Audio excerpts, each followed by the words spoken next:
There are a lot of good things you can say about the Super NES version of SimCity, but having easy controls is certainly not one of them. As hard as Nintendo tried to recreate the look and feel of the hugely popular PC game, it just wasn't the same without a mouse and a keyboard. Thankfully, we've come a long way over the last quarter century, with most games seamlessly transitioning from one platform to the next. At least, that's what I thought before playing Pixel Heroes, Byte Magic, a retro-inspired role-playing game so difficult to control that it brought back the bad old memories of trying to use the D-pad as a cursor in SimCity.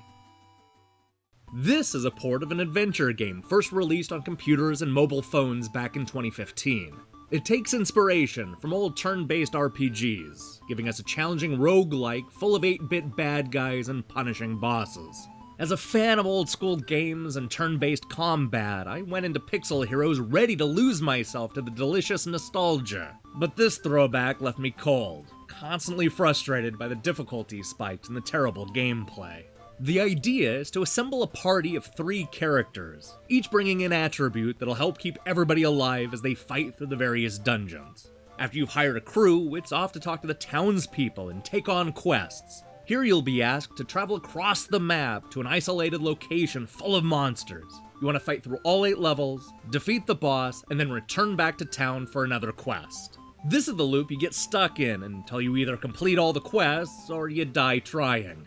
Although it's not structured like most games in the genre, Pixel Heroes Byte Magic has all of the hallmarks of a roguelike. This is the kind of game where if you die, you stay dead, and you have to start over from the very beginning. The good news is that you don't get a game over screen until all 3 heroes pass away. So as long as you can drag one person back to town, you'll be able to resurrect your friends and keep the adventure alive.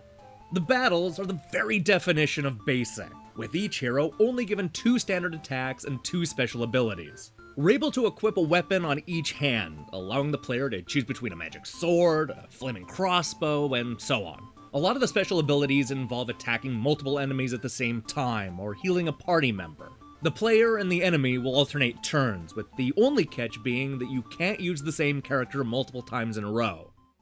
I have to imagine that Pixel Heroes Byte Magic is a lot more fun with a mouse or a touchscreen, something that makes choosing an attack and managing your inventory easy and painless. But that's not the case with the Xbox One controller, which seems woefully unprepared for a game like this. Instead of getting the usual cursor, we cycle through the various menus with the analog stick and D-pad. The problem is that nothing works like you would expect. Cycling through the menus isn't only clumsy, but also frustrating by how illogical it all is. Every aspect of this game is affected by the baffling gameplay, to the point where I actively hated equipping armor, buying items, and using health potions. Everything that would have been quick and painless with a mouse has turned into an aggravating affair because of the console controls. It doesn't help that the game gives you no indication on how to do even the most basic things. There was a point early on where I was over-encumbered and forced to toss some of my useless items away. The only problem is that the game doesn't bother to tell you how to throw items away, so I spent a good 5 minutes pushing every button in a mad attempt to continue playing the game. This is just one example, but it's the kind of thing that happened throughout my time with Pixel Heroes.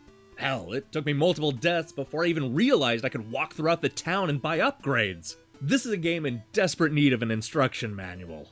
But even after I got used to the way the game handles, I could never get beyond the cheap difficulty. This is a game designed to start hard and only gets more challenging the deeper you get.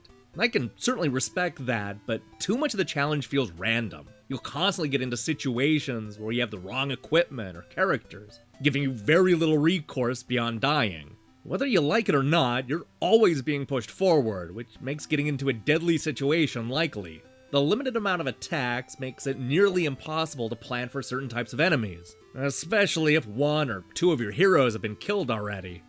Pixel Heroes Byte Magic is the rare beast that is often too simple for its own good and complex in all the wrong ways. It's a turn-based adventure game that might work well with a mouse and touchscreen, but not an Xbox One controller. This makes me want to re-roll for a better role-playing game. Hey, thanks for watching our review. We have a busy week full of content, but the real story is the debut of Trivia Gate, our brand new trivia game show. If you're a fan of answering questions about games, then you're gonna get a kick out of Trivia Gate.